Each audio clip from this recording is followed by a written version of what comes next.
record on this computer. All right, everybody. If you are tuning in, this is the recording of a radio show which will air Sunday 8:30 on 840 WHAS, but it is currently Wednesday night at just after 8 p.m. and this is the pre-show talk, which is kind of cool. And then we'll do the show, and you'll watch that, and then we will have a little after talk after the show. So it's kind of an interesting scenario here, and hopefully you'll enjoy it and tell your friends. And you can see each of us, our folks are coming from their homes, and Brandy is coming to us from his car, which is not his home, but it's Man still on the move. He looks good. Brandy, that's a great shot.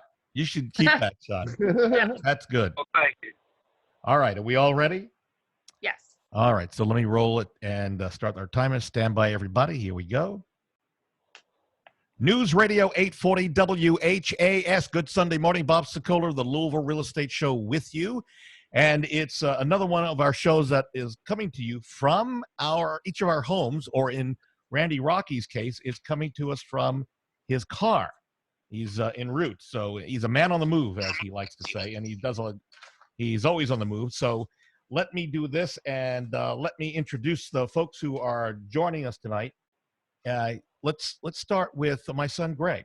I usually end with Greg, but I felt, you know what? Let's do the reverse. Change it up a little bit. Appreciate it. In charge of our marketing, photography, 3D, the whole gamut, and he does a great job. And I'm proud of him, and thank you for being with us. Thanks, also Brad. here, as I mentioned, in his car, mobile at the moment, and the picture looks good, by the way. Randy Rocky, he co-owns Swan Financial. His direct number is 645-0736. They are getting the job done, even despite COVID-19 and everything that goes along with it. We'll review that. Also here, Lee Harris, legal counsel. Legal counsel, Limestone Title at 649-7964. And may I just say, Lee, your lighting is fabulous tonight. Thank you. Yeah, we're recording this a couple of nights early to make sure everything works, because gosh forbid we do the show live and something happens. So we don't want to do that. Also here, my buddy, and we missed you last week, Chuck Crosby, the Crosby Law Offices at 499-6360. And Chuck does a great job and is also a good guy, as all of our team members are. And he's also very entertaining at closings. And then also in for Kevin Dissler, Kelly Human, who is a welcome relief to seeing Kevin's face on the camera. So thank you for being here. And you can reach Pitt and Frank Attorneys 895-9900. From our home team inspection service, the guy who is the owner and a real stand-up guy, so is his team, Brad Lawler. And you can reach Brad day or night and his team at 357-0813. Okay, we've done the introductions. So folks, this week we've seen some changes, shifts because of COVID-19. I'll give you a quickie example, and then everybody jump in wherever you want. We got a call, even with a COVID-19 disclosure addendum, there was a delay in the closing. The buyer's agent, we represented the seller, the buyer's agent did not notify us that there had been a hold. Her client had been laid off for 3 weeks. So the appraisal was put on hold. The closing was put on hold, but the buyer, and attorneys, please jump in here. The buyer's agent should have notified us. Our seller asked what's going on. And when we checked, we had a report. We were just told it was on hold, and seller, understandably, livid because of this. Am I right in saying that the buyer's agent should have reached out to us? Sure. Yeah, communication is always key.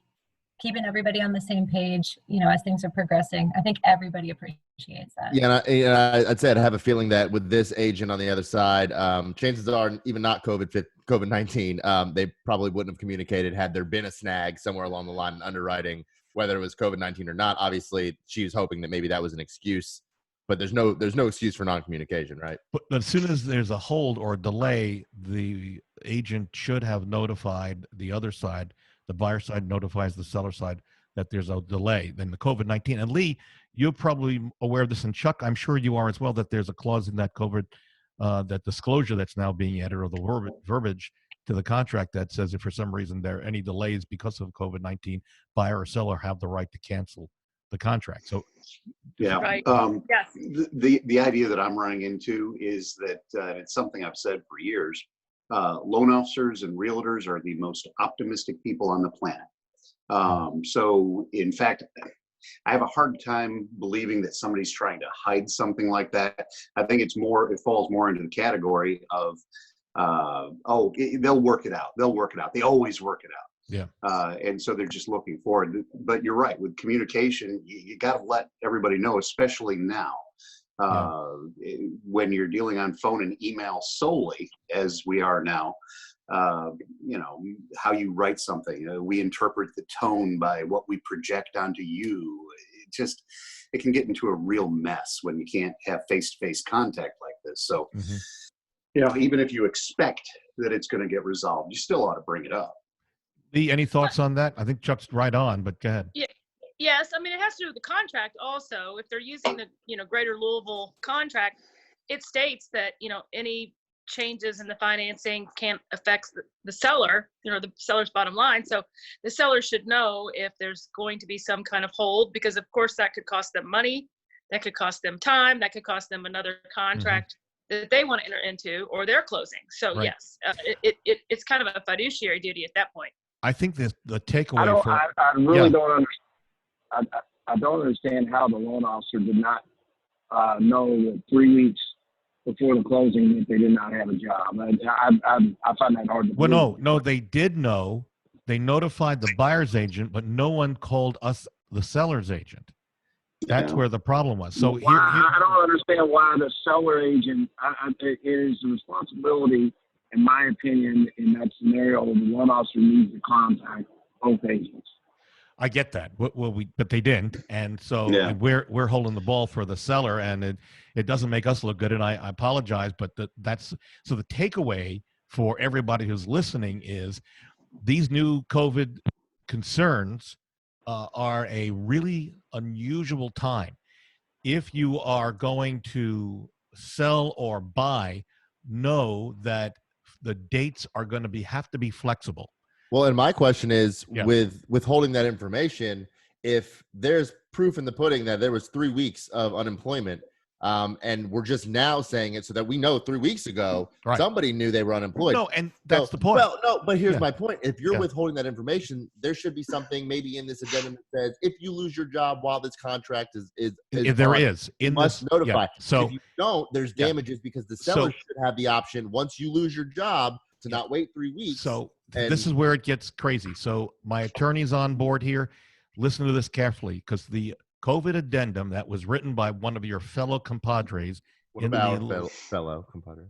Yeah, fellow compadres. States and refers to if the buyer loses their job.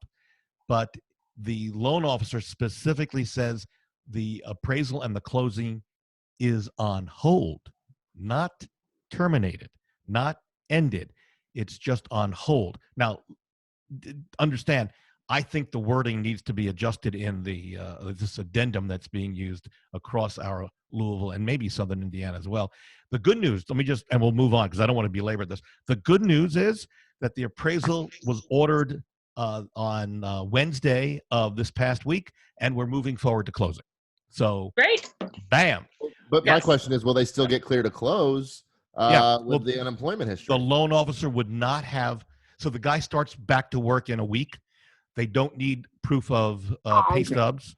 So the good news is that it's moving forward. So remember, folks, one of the cool things about what we're watching, because we do so many deals, the group that's on this radio show, is we're seeing things move at a much faster pace than an agent who does 1 or 2 deals a month. We're doing a lot of deals, and you're talking to a lot of the people here who are seeing this movement. Brad Lawler over at Home Team Inspection, I know that there was a slowdown maybe 2 weeks ago. What's the report now from your end? Are you still seeing a slowdown, or are you starting to see things pick back up again? We are seeing things continue to pick up. Our bottom was about 3 weeks ago now, and we've seen a steady climb up from there. So yeah, it's the interesting thing is we're also starting to get a number of investors on commercial properties that are ordering inspections. A few more of those have popped up than we've seen for about a month and a half. And that's great because Greg, rightly so, last week pointed out that there was a real problem with commercial properties and lending on commercial properties. So that's a good sign. Absolutely. That's a great sign. And Well, Randy, it's a sign of the people getting liquid and seeing where they can invest and come up like anytime. this is all positive, folks. We're Yeah. moving forward. There's a light at the end of the tunnel. Of course, we keep hearing, okay, it could happen again in the fall, but okay, let's just stay positive and say we're going to see a window of opportunity for buying and selling. There's that optimistic real estate agent there. That's me. Okay. That's right. Randy It Rocky. happens. So the rates dropped at the beginning of March. Then so many people jumped on the bandwagon to refi. Lenders or investors raised the rates. And so when do we predict that we're going to see rates come back down to below 3.5%? We're there now, and we're there with a couple of investors. Again, as I talked last week, Chase Bank was 20% down, 700 credit score. So you have all kinds of people all over the map. But right now, I can get those rates. I have underwriters that will take that are taking and accepting all types of rates right now. It's wonderful. So let me just jump rates in. are very low. So this is also good news, folks, because we mentioned last week that J.P. Morgan Chase had raised their requirements. You had to have 20% down, and you had to have a 700 plus credit score. And that was done, I believe, and tell me, folks, if you think I'm wrong, that was done intentionally by Chase to limit their exposure for funding loans that could fall apart. And if it did fall apart, they had equity from the buyers. Everybody agrees on that? Yeah, everybody's shaking their head. Sure, This for the most part is radio, folks. So yes, would be good. Yes. So we were talking earlier throughout the week about when is the time to put your home on the market and when to start looking to buy. That's key. And here's the answer in a nutshell for you.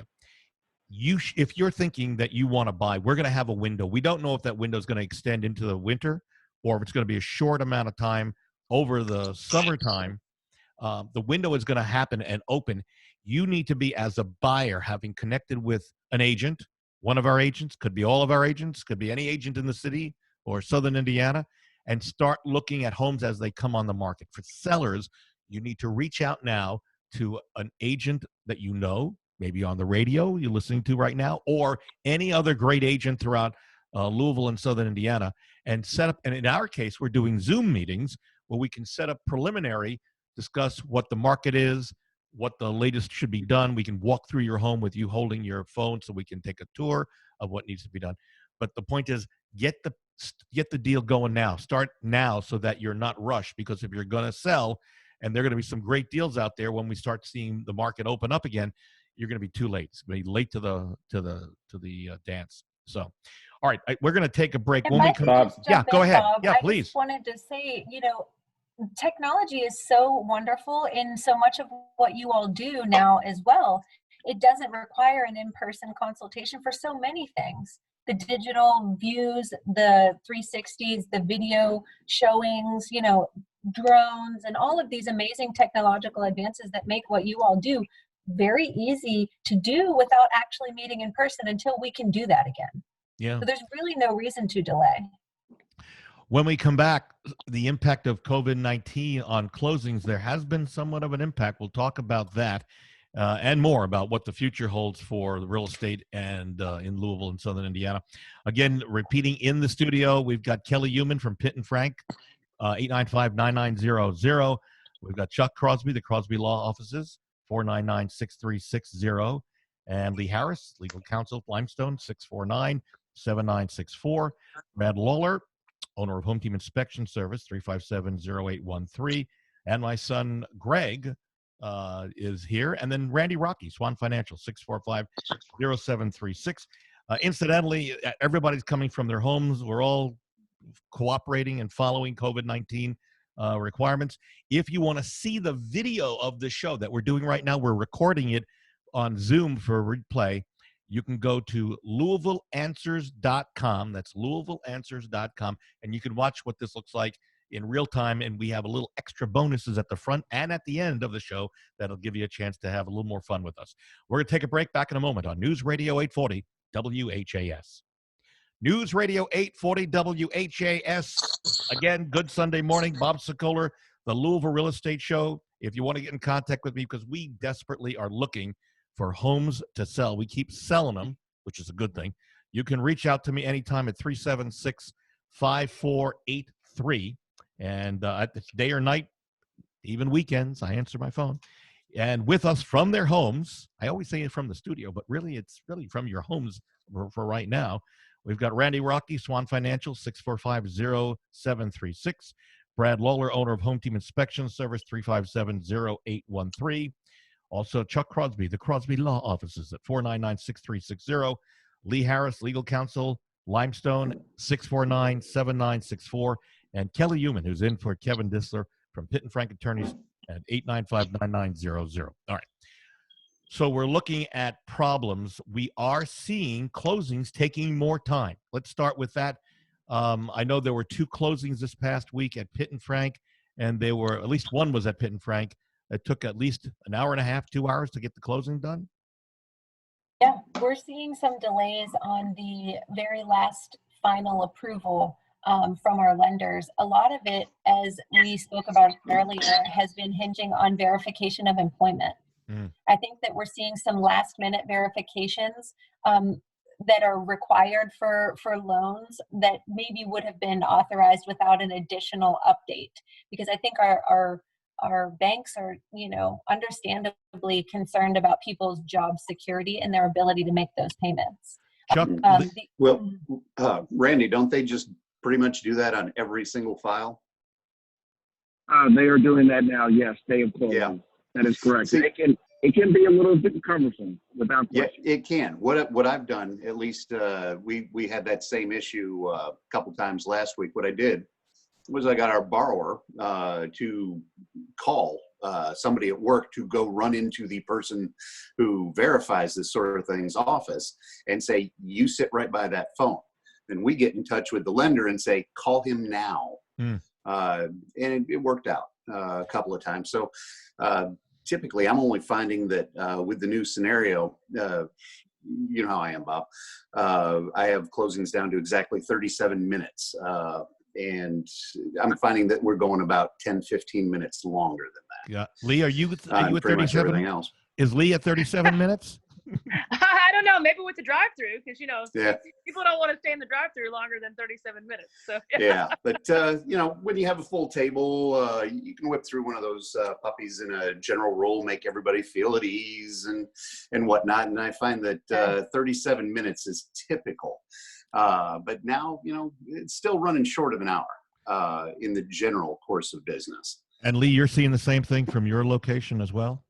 Yes. The employment verification and the more time is it's just par for the course right now. Yeah. So Randy, all investors, lenders requiring verification the day of or night before closing. Is that what we've come to? Yeah, that is correct. Yeah, I think it's pretty much day of, which is another reason not to set a loan before noon.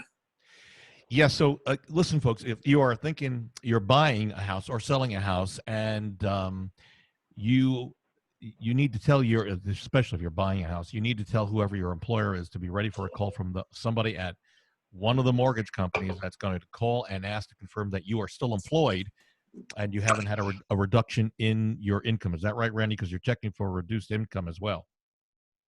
That is correct. Yeah. Okay. All right. So let's move it forward here. The big concern is keeping homes clean. I know, Brad, you adopted early on some new guidelines for your inspectors. In fact, we put a video out where you were walking through a home. Give us kind of a brief outline of what you're doing. Yeah, so briefly what we do is we are now doing gloved inspections. Our inspectors are wearing masks. We always wear shoe covers anyway. But now when we're going through the house, any surface that we touch, even with gloved hands, we are actually wiping down with a viricide disinfectant before we leave the house. So we know that there are going to be situations where people haven't turned lights on, haven't opened doors. We just deal with that, but we want to keep it clean so that when we leave it could potentially be cleaner than what it was when we arrived. So, good. I'm sorry. Now that's a value-added service. Well, yes, but it's important now, and which brings me to this topic. And all of you, feel free to jump in as I go through this. So things that not only Brad and home team, but all of us, both on the radio and those of you listening, need to consider whenever you venture out and return. And hopefully you're wearing a mask, gloves, and even booties if you can. But things that you may not think about. For example, do you clean your phone? Because if your hands or the gloves that you're wearing on your hand touch something and then you touch your phone, now if there's a virus there, it's on your phone. Am I correct, folks? Everybody's got that? Yeah. But other It's items like maple syrup. could be like, it sticks. Yeah, Wallets everything. or purses if you've taken them out. Grocery bags. If you go shopping, if you're touching the grocery bags, you don't know what's on them. Purchase products in those grocery bags. You have to think about wiping down your car where you sat on your steering wheel. I've come to, in my car, I have a container of those Clorox wipes that come out. Yeah, we do the same thing. Yeah. So when I go in the store, I hold my phone in my right hand and I don't touch anything. Everything in my left hand is what I grab out of the store, and I have sanitizer in my pocket, and I'll sanitize after I leave the store. So anything that I touch that can cross-contaminate, just one hand. And then when I get home, Casey takes everything out of the bag. She wipes it down. Obviously, I'm wearing a mask, but, we've taken to our laundry room is right inside the door, the way we normally come in. So we just go in there, strip down, and drop all the clothes in the laundry. Which is fine if you don't have if you don't have kids at home. That's fine. Well, as I would point out, we don't. No kidding. Which makes you wonder. You see the T-shirt, but no. What's what you're wearing underneath there? We're not going there. Okay. Yeah. I keep a can of Lysol handy as well, and just kind of do the cloud, to clean the air as I'm coming in that back door too. Do the wipe down as well. One thing that it occurred to me, so I've started doing it when you pick up picture IDs in the closing, or when the realtor leaves you keys, because of course now you're only bringing in one party at a time. Right. I always have them lay it down on a Lysol wipe. You wipe it off the keys, all that kind of stuff, because you don't want to be passing stuff back and forth like that. Yeah, no, I like that idea. Yeah. We've started asking our buyers and sellers, all of our signers, to take a photo of their ID while they're sitting at the table and email it, so nobody touches anything. That's a great idea. Straight to the printer, straight to the copier. So. Yeah, except if you read the fine print on some of the, and it's not all, but on some of the little affidavits that you're filling out saying, "Oh, I've personally seen this, whatever." Well, I've actually had table, so I'm looking at it, but I'm not touching it. See it, but then I got you. So I was going to say, I had some sovereign citizens come through at one point who were, I've got a picture of my ID here. Wink, wink, nudge, nudge. Sure. No, it's in person. I can see them doing it. And glass walls on the conference room tables are nice to the conference room, so we can see what, I can watch them do it, which is nice. But I don't have to touch it. They don't have to touch it. Yeah. So I know, Greg, when you go into to shoot a listing, we're asking that the sellers leave 3 hours prior to you going. We were doing 3 hours in the beginning. Obviously, people have restrictions, but the main goal is to not have them in the same house as me at the same time, because I'm running around doing staging things, doing different things. I may be touching and moving stuff, light switches, so that we ask that they're just not around, so there's no chance of cross-contamination. I go in the mask. I was wearing gloves, but then the whole cross-contamination thing. So now I just do a really good job washing my hands. I bring Lysol wipes in. I've got Lysol spray that I keep with me in my backpack. So I go in with a full kit, spray everything down before I leave, wipe everything down, wipe the key, the lockbox, roll it up, take care of myself, get in the car. Just Jordan, who heads up our Matterport 3D tour, and by the way, you can see the tours, a sample of them at Louisville3D.com. You like how I slipped that in? Louisville3D.com. So I got him a respirator type, the professional where you're with the things on the sides, So he's using that, and so that works. And I know, Brad, are you asking sellers to leave earlier, like an hour or two prior to going in for an inspection? Because we are masked when we go in, we are not requiring them to leave. We just want them out of the house, even if it's 10 or 15 minutes before we get there. We've also had a couple of instances because people are working from home where they cannot leave. So what we've done there is they have stayed in their offices, and that's just an area that we exclude from the inspection. We just tell them, you can't come out while we're in the house. So we've had to, we're working around life right now. So, if anybody wants to see this video that we are producing for inspections, send me an email, bob@wesellouisville.com, and in the subject line, just say inspections, and I'll send you a link to the video. Randy, let me backtrack for just a second with you. Are you seeing, because you're the first line, so when a buyer goes to make an application, the very first thing is your group of people at Swan or one of the lenders. Are you seeing any tightening or loosening of the restrictions as we get ready to say goodbye for this show? Anything that you changing? Oh yes, they're definitely tightening up. Some are and some aren't, and that's what's so great about being a broker. And why I really recommend people use a broker right now over a bank or a captive lender. Because, and just to, absolutely.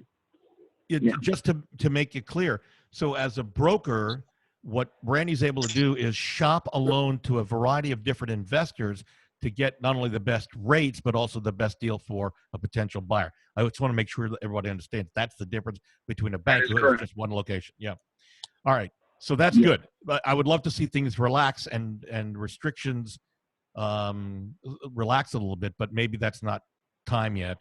We still have a couple of more weeks, hopefully, and no one knows when we're coming out of this, folks. Any other points that anybody wants to make as we wrap up on the show? We've got about a minute and a half. I will. Yeah. I tell you, things are really coming back on the purchase market. It's very exciting, very positive the last 2 weeks. Just like Brad, things are really moving forward on the purchase side for us. Good. I'm glad to hear. How about from home team? Anything? I'll come back to you guys on law in a second.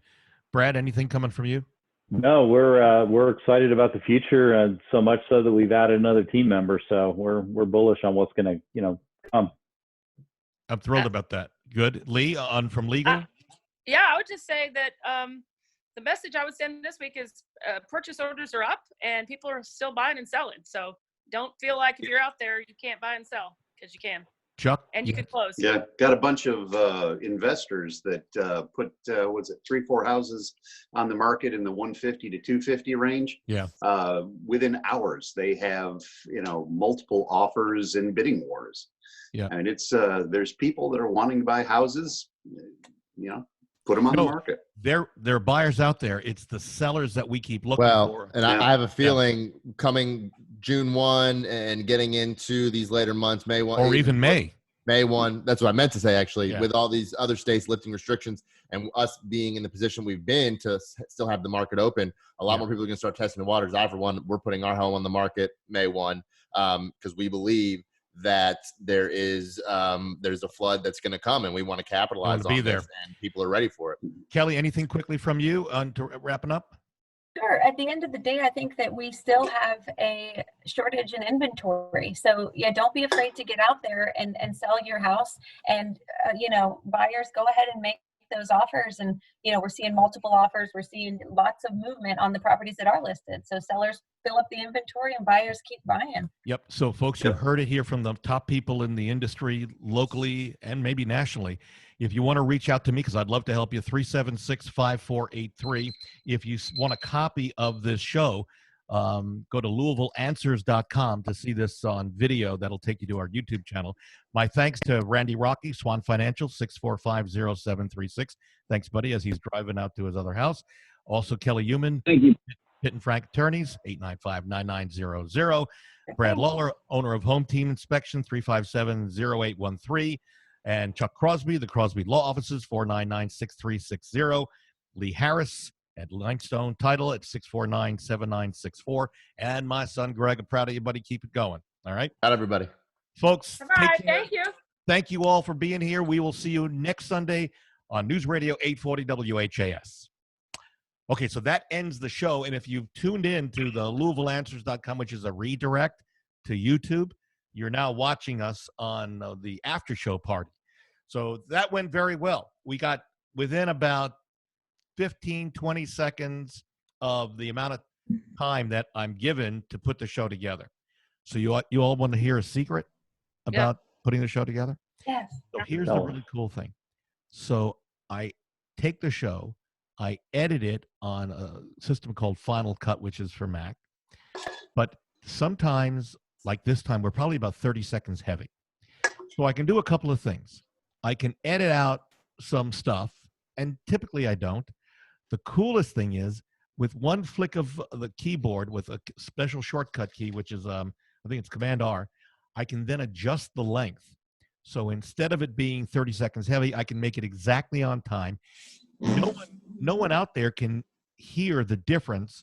It's basically absorbing pauses and making everyone sound exactly the same, but it's 30 seconds shorter than it was when we actually recorded it. Well, that's how I listen to my audiobooks. I speed it up. Yeah. Times 2. Little My chipmunks. husband does it on his podcast, and some of the people are like talking so fast. I'm like, why are they talking so fast? And he says, I just have it speeded up. See, I can't do that. I'll end up sitting in my car in the parking lot for an hour if I. Hey, it's only half hour if you multiply it by 2. Exactly. Well, there you go. So wait, 14-hour book down to 7. So how many of you do books on tape or Audible? Are you all members of Audible? How many? Are you one book a month? Them. You read? Chuck's a I- reader. He's one of those guys. He reads books. Oh, I Sure, love had to paper talk me into- books. What's But that? there's something amazing about being able to just pick one up, digitally. Timing. I would love to I'll read I'll heavy use books my more if I had more iPad time. with the book on it, but somebody reading to me. Oh, Yeah. but I don't know. When you get a really good author, though, like Yeah. Anthony Bourdain's, Tom Hanks. Tom Hanks just read one of our. It was so good. so one of my I love sci-fi, modern sci-fi, and one of the authors that I love is B.V. Larson, and one of the readers that I love is a guy named R.C. Bray. So if you ever get a chance, when you go to Audible, do a search for R.C. Bray, and you'll hear. And his voice, he is so amazing with his voice. There's one series of books. This is Audible. Right. And I always wondered why they keep that This is Audible from like 1950, when they audio quality. Yeah.